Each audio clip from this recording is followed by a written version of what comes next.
divina luz, a nós descei, divina luz,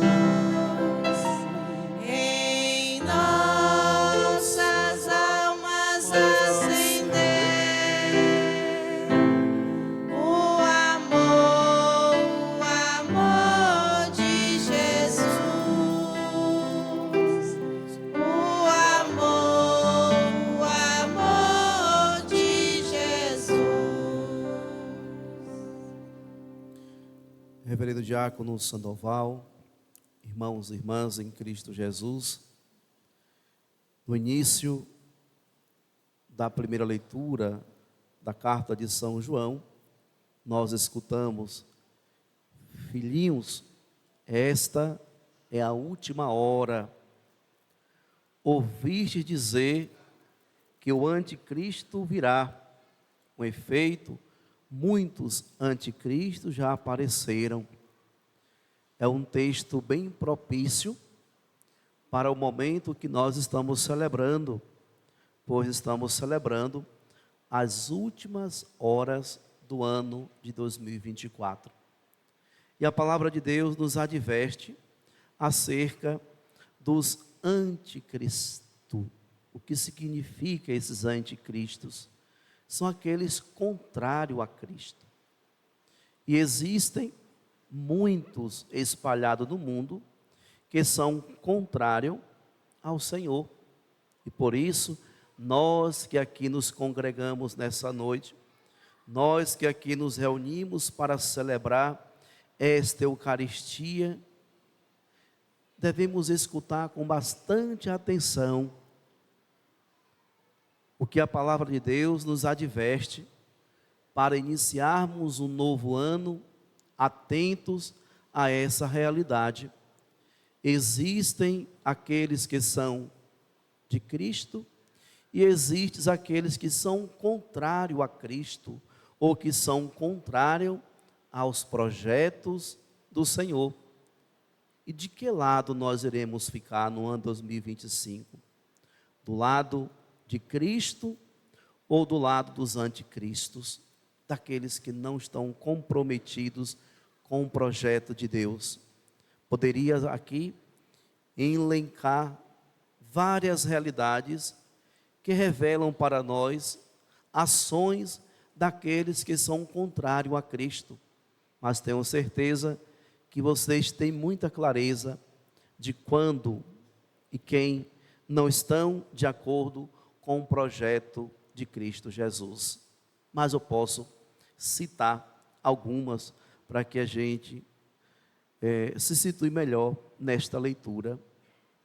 Nós já estamos vivendo há um bom tempo as realidades e os sofrimentos das guerras que estão acontecendo, tanto no Oriente Médio, quanto lá na Rússia e na Ucrânia.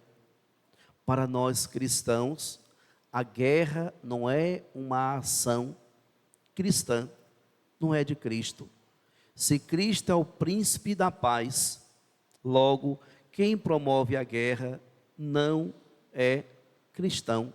São os anticristos, aqueles que estão contrários ao projeto de Cristo. Então, todo aquele que atenta contra a vida são anticristãos, são anti o projeto de Cristo, pois Cristo veio trazer à terra vida em abundância. Mas, caríssimos irmãos e irmãs, como então devemos iniciar o ano 2025? Devemos iniciar atentos à palavra de Deus, escutando a palavra de Deus e colocando em prática também a palavra de Deus. Por isso, o ano de 2025 é um ano de grandes mudanças, de grandes transformações.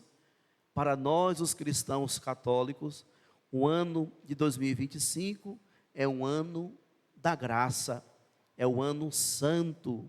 E o tema deste ano santo que nós estamos vivendo é justamente a esperança não engana.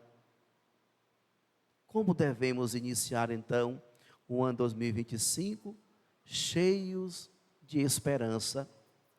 Esperança de uma vida nova, esperança de uma sociedade renovada, esperança de pessoas mais plenas da graça de Deus. Por isso, quero parafrasear o início da homilia do nosso administrador apostólico, quando ele fazia a abertura do ano de 2000, do ano santo, ou ano jubilar, em nossa diocese. E ele dizia: inicia-se um tempo novo, o tempo de deixar para trás tudo aquilo que não nos faz bem. É tempo de abandonar o ódio, é tempo de abandonar tudo aquilo que nos tira da presença de Deus. É tempo de olhar para dentro de nós mesmos e rever os nossos conceitos, rever os nossos princípios e olhar na direção do Cristo que nos enche de esperança e começar a viver a partir dele. Pois, amados irmãos e irmãs, o que nos disse São João no Evangelho de hoje: ele veio para os seus. A palavra estava no mundo e o mundo foi feito por meio da palavra, mas o mundo não quis conhecê-la. O mundo não quis conhecer a Jesus. O mundo não quis acolher Jesus. Por isso ele nasceu na manjedoura. Mas hoje nós podemos fazer diferente. Nós podemos dizer para o Senhor que nós queremos conhecê-lo, que nós queremos amá-lo, que nós queremos seguir com ele, pois ele é o pastor que nos conduz para uma vida plena, para uma vida plenamente feliz. Por isso, amados irmãos e irmãs, devemos construir a nossa vida, o nosso itinerário para o ano 2025, alicerçado nos ensinamentos que vêm de Deus, revelada à humanidade por meio do seu Filho Jesus. E assim saberemos discernir entre o bem e o mal, saberemos discernir a vontade de Deus e as mazelas humanas e fazer uma opção pela vontade de Deus. É preciso fazer uma escolha, é preciso tomar uma decisão, é preciso se encher de esperança e se encher também de confiança em Deus. Tem muitas pessoas que estão perdendo a esperança, tem muitas pessoas que estão perdendo a confiança, tem muitas pessoas que estão querendo desistir, ou até mesmo viver, ou continuar vivendo a vida de qualquer jeito. Não podemos viver assim. Não podemos deixar de acreditar que Deus pode transformar a nossa vida e as nossas realidades, que Deus tem algo de bom para toda a humanidade, e precisamos então buscar esse algo de bom que Deus tem para todos nós. Nós não podemos desistir de Deus, pois Deus nunca desistiu de nós. Ele sempre caminhou conosco, a tal ponto de resolver estabelecer a sua morada entre nós. Por isso, não podemos ignorar a presença de Deus, mas precisamos desenvolver uma proximidade com o Senhor, abrir os nossos corações e realmente alinhar a nossa vida com o projeto do Pai. Por isso, para o ano 2025, precisamos, antes de tudo, colocar Deus como centro da nossa vida. E assim, caríssimos irmãos e irmãs, começar a enxergar a vida com o olhar de Deus, com o olhar de Cristo, e começar a valorizar aquilo que é essencial para o nosso existir. Estamos perdendo muito tempo com aquilo que é tão banal. Estamos perdendo muito tempo da nossa vida com coisas que são passageiras e insignificantes. E o tempo passa numa velocidade muito grande e nós não aproveitamos bem de tudo aquilo que Deus tem para todos nós. Então, precisamos usar de sabedoria e começar a viver esse ano de 2025 fazendo diferente, valorizando aquilo que é essencial. E o que é essencial na vida do ser humano? Primeira coisa que é essencial para todos nós é a realidade familiar. A família é algo tão precioso que Deus resolveu vir justamente numa família. Se vocês voltarem para casa e der uma olhadinha na manjedoura, vocês irão encontrar ali uma criança que é o Filho de Deus, justamente dentro de uma família, José e Maria. Então, para o ano 2025, ter um olhar cuidadoso para a nossa família. Amar mais, se perdoar mais, dialogar mais, conversar mais dentro de casa. Conversar com os filhos, conversar com a esposa, com o esposo. Se tem coisas que não estão dando bem, que não está legal dentro de casa, tenha a tranquilidade de conversar, porque o diálogo, ele aproxima, e o diálogo resolve muitas querelas, muitas situações, muitos problemas. Nós não podemos ficar e guardar em nossos corações aquilo que poderíamos estar partilhando dentro de casa e resolvendo em uma boa conversa, em um bom diálogo. Então, conversar mais com a esposa, com o esposo, conversar mais com os filhos, dar uma atenção especial para as pessoas idosas, ter um pouquinho mais de paciência. Agora mesmo, o Monsenhor caiu aí num quarto, né? Ele foi no banheiro e quando voltou, caiu.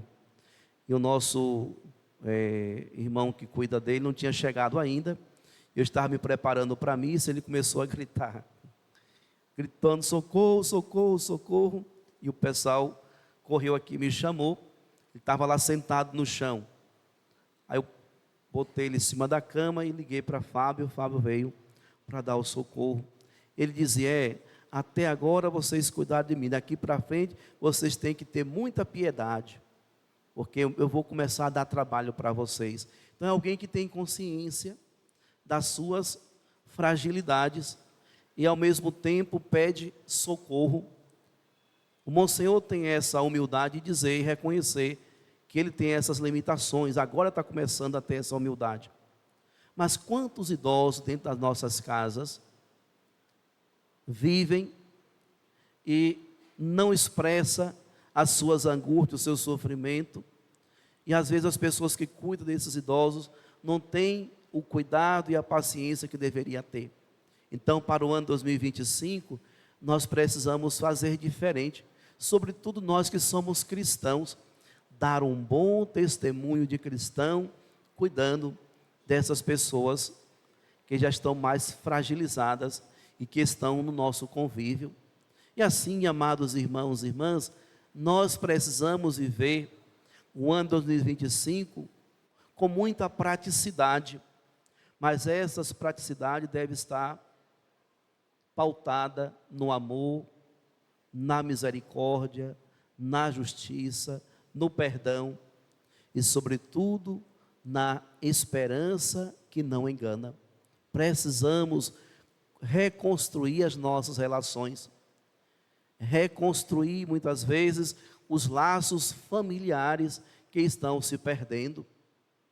Precisamos trazer para a nossa vida aquilo que é concreto, sair das realidades virtuais e começar a viver a realidade concreta. E isso exige um esvaziamento de nós mesmos, ter coragem de esvaziar de si mesmo para se doar um pouco mais ao outro. Isso na relação de irmãos, mas também na relação familiar, esposo e esposa, dentro de casa. Pois a palavra de Deus nos ilumina, a palavra de Deus nos orienta, mas essa palavra se torna vida quando nós a acolhemos e a transformamos em ações em nossas vidas. Então a palavra de Deus, ela continua a iluminar, continua a exortar, mas ela continuará sempre firme nos seus ensinamentos, nas suas exortações. Mas se o nosso coração não acolher essa palavra e transformá-la em ações, de nada adiantará vir todos os domingos para a missa o ano que vem, porque nós escutaremos a palavra e não vamos transformar em vida. São João, no seu prólogo, deixa muito bem claro: a palavra é geradora de vida. A palavra estava lá no início, quando tudo foi criado por meio da palavra. Logo, a palavra de Deus é vida. O verbo que se fez carne e habitou entre nós traz vida. E ele diz: vida, vida em abundância. E o que é ter vida em abundância, caríssimos irmãos e irmãs? Não é se encher dos bens materiais. Tem muitas pessoas que estão se desdobrando, gastando a sua vida inteira para juntar bens materiais ou para juntar dinheiro no banco. Mas e a saúde, como vai? A saúde psicológica, a saúde física, a saúde familiar, como está? Às vezes eu encontro pessoas tão estressadas, tão cansadas por causa dos seus trabalhos, e esse seu estresse, esse seu cansaço, desgasta toda a sua família. Então, é preciso ressignificar muitas coisas para que possamos viver um ano santo, nos santificando e cheio de esperança. Estava ali anotando o tema do nosso novenário, estamos organizando, e é para que possamos viver bem esse ano santo, para que possamos entrar na espiritualidade e na proposta que esse ano traz para todos nós, os cristãos. É um grito que está brotando, surgindo do seio da igreja para todos os cristãos do mundo inteiro. Não podemos perder a esperança e a confiança no Senhor. Por isso, que possamos iniciar esse ano 2025 traçando as nossas metas, mas que todas elas sejam traçadas a partir de uma perfeita comunhão com o Senhor. Não queiram caminhar sozinhos, não queiram caminhar sem ser iluminados pela palavra de Deus, porque se caminharmos assim, caminharemos sempre pela escuridão, pelas trevas desse mundo. Necessitamos da luz, e a luz que nos ilumina é a nossa fé. A luz que nos ilumina é uma perfeita comunhão com Cristo e o seguimento à sua palavra. Por isso, amados irmãos e irmãs, o que eu vos desejo para o ano que vai iniciar daqui a pouco é que sejam todos vocês, todos nós, peregrinos de esperança. E o que significa ser peregrino de esperança? É levar no coração a certeza de que Deus caminha conosco, é comunicar ao outro a presença do Cristo Jesus por meio de gestos, palavras e ações. Louvado seja nosso Senhor Jesus Cristo. Para sempre seja louvado.